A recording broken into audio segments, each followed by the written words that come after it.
আমার নাম প্রসেনজিৎ পাল, বাড়ি রায়গঞ্জ, পেশাগত আমি শিক্ষক।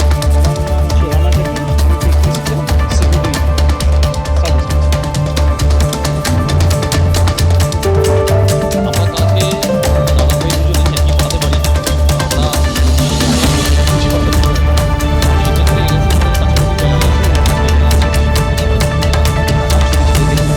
সেক্ষেত্রে আমরা এটাই তখনকে সিদ্ধান্ত নিয়েছি যে প্রাপ্ত যার অধিকার সে তার কাছে যাতে আমরা সেটা আমরা পৌঁছে দেবো। সেক্ষেত্রে আমরা আজকে পড়াশোনা ব্যস্ত হয়েছি। আমাদেরকে চারিদিকে ছড়িয়ে দিয়েছিলেন এই যার সত্যিকারে যার দাবিদার সে যাতে তার টাকাটা ফিরে পেতে পারে। হ্যাঁ, এবং যে প্রাপ্ত দাবিদার বাড়ি পৌঁছে বিভিন্ন করে অরিত্রবাবু নিয়ে এসে আইনজীবী নিয়ে আমার বন্ধুও হয়। আজকে রায়গঞ্জে আমার সহযোগিতা দিয়ে যে বন্ধুদের সঙ্গে অরিত্র সরকার, পেশাগতভাবে আমাদের পারিবারিক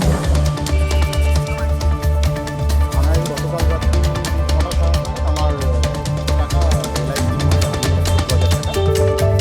সেই টাকাটা আছে ফেরত পেলাম। প্রসেনজিৎ পাল আর রানা জাতীয় বিভিন্ন সহযোগিতা। এটা সবচেয়ে বড় বলা হচ্ছে এখনও যে এদের মতো মানুষরা রয়েছে বলেই আমাদের কষ্টার্জিত টাকাগুলো আমরা পেলাম। যে এটাই সবচেয়ে বড় মেসেজ যে এখনও মনে কষ্ট রয়ে গেছে রায়গঞ্জবাসীর মধ্যে। জানাদার রাহুলের মতো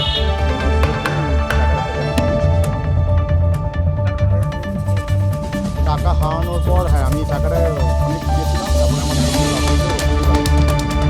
জানিয়েছিলাম আরও যারা বন্ধুরা ফাইনালি একবার জানিয়েছিলাম এবং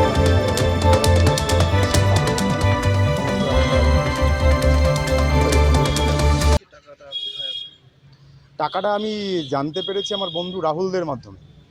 রাহুলদেরই প্রতিবেশী রানাদা আর প্রসেনজিৎ, ওরা রাহুলের সাথে যোগাযোগ করেছিল, সেইভাবেই আমি জানতে পেরেছিলাম।